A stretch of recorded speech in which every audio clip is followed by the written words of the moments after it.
दो सुंदर सजनवा। भक्ति भजन में लगाव हो मनवा, पा जइबू ननदो सुंदर सजनवा। बोलते जयकारा दे मैहर में जइबू, बोलते जयकारा दे मैहर में जइबू।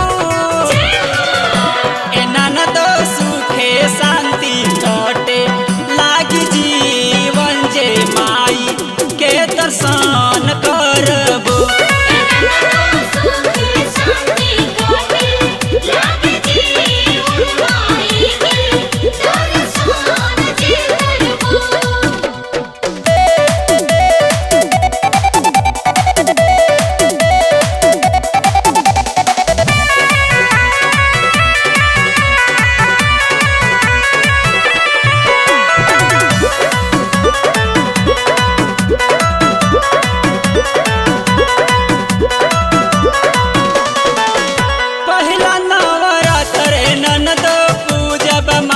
चरनिया माई महारानी बचाली हमनी के दुनिया।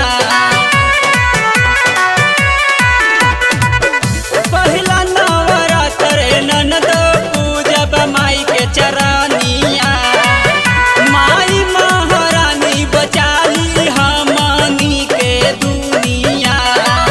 बोलते जयकारा जय मैहर में जइबू।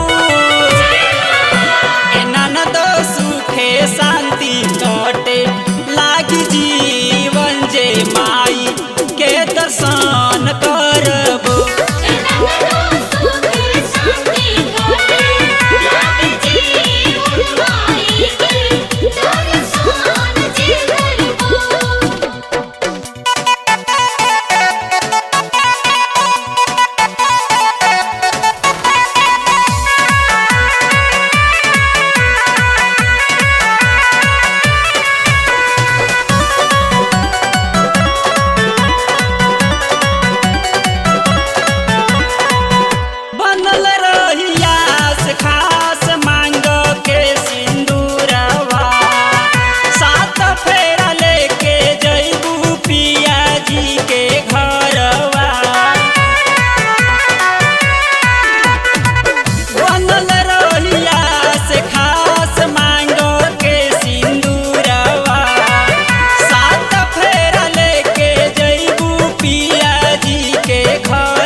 शांति कटे लागी जीवन माई के दर्शन जे करबो।